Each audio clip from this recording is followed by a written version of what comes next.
सोचो एक दिन तुम सुबह उठते हो, लेकिन धरती पर नहीं मार्स पर हर तरफ लाल मिट्टी है। आसमान में कोई नीला रंग नहीं, बस डरावनी खामोशी फैली हुई है। ये कोई सपना नहीं, एलोन मस्क का प्लान है जिसे वो हकीकत में बदलना चाहता है। लेकिन सवाल ये है, क्या इंसान वाकई में मार्स पर जिंदगी बिता सकता है? क्या हम सब कुछ छोड़कर एक सुनसान, वीरान, लाल ग्रह को अपना घर बना सकते हैं? आज की इस वीडियो में हम जानेंगे मार्स से जुड़े खतरनाक रहस्य, वहाँ जिंदगी की संभावनाएं और इंसान के फ्यूचर का सबसे क्रेजी प्लान। मार्स यानी मंगल ग्रह हमारे सौर मंडल का चौथा ग्रह है। ये धरती से करीब आधा है, लेकिन सवालों से कहीं ज्यादा भारी। साइंस फिक्शन की दुनिया में मार्स हमेशा एक रोमांच रहा है, लेकिन अब ये साइंस का रियल टारगेट बन चुका है। नासा, स्पेसएक्स और दुनिया भर के वैज्ञानिक मार्स को हमारा दूसरा घर बनाने में लगे हुए हैं। पर क्या ये मुमकिन है? सबसे बड़ा मुद्दा है, मार्स पर ऑक्सीजन नहीं है। उसका वातावरण पूरी तरह कार्बन डाइऑक्साइड से भरा हुआ है। टेम्परेचर -60 डिग्री सेल्सियस तक चला जाता है और हवा इतनी पतली है कि बिना स्पेस सूट के इंसान कुछ ही सेकंड्स में मर सकता है। लेकिन मार्स हमेशा ऐसा नहीं था। नासा के रोवर्स क्यूरियोसिटी और परसेवरेंस ने ये साबित किया है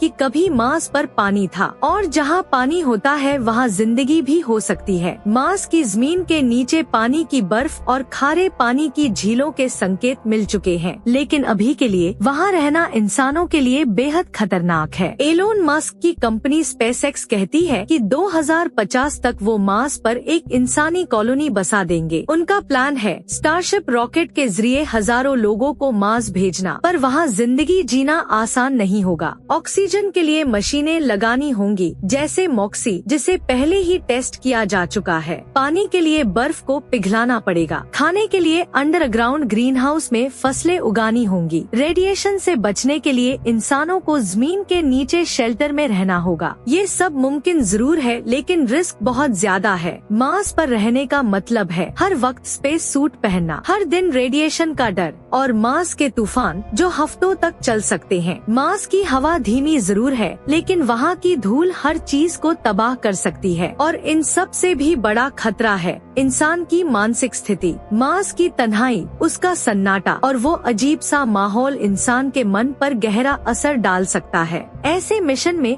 शरीर से ज्यादा दिमाग की परीक्षा होती है। अब तक सिर्फ रोबोट ही मार्स तक पहुँचे हैं। नासा का आर्टेमिस मिशन अब चांद के बाद मार्स तक जाने की तैयारी में है। आर्टिफिशियल इंटेलिजेंस, रोबोटिक्स और 3D प्रिंटिंग जैसे टेक्नोलॉजी मार्स पर जिंदगी को आसान बना सकते हैं। चाइना, यूएई और भारत जैसे देश भी अब मार्स मिशनों में अपनी जगह बना रहे हैं। मतलब पूरी दुनिया इस लाल ग्रह की तरफ दौड़ लगा चुकी है। अब सोचो 100 साल बाद जब कोई कहेगा मैं मार्स से हूँ, आप अर्थ से आए हैं, शायद तब मार्स पर शहर होंगे जैसे न्यू दुबई, एलोन सिटी या रेड हेवन। शायद वहाँ के कानून अलग हों, लोग अलग सोचते हों, एक नई सभ्यता जन्म ले चुकी हो। लेकिन तब तक ये सब सिर्फ एक सपना है, या शायद आने वाला कल। मार्स पर जिंदगी बसाना कोई फिल्मी कहानी नहीं है, ये दुनिया का सबसे खतरनाक और हिम्मती प्लान है। लेकिन इंसान कभी रुकता है क्या? अगर आपको स्पेस, टेक्नोलॉजी और ऐसे फ्यूचर मिशंस में दिलचस्पी है तो इस वीडियो को लाइक करें,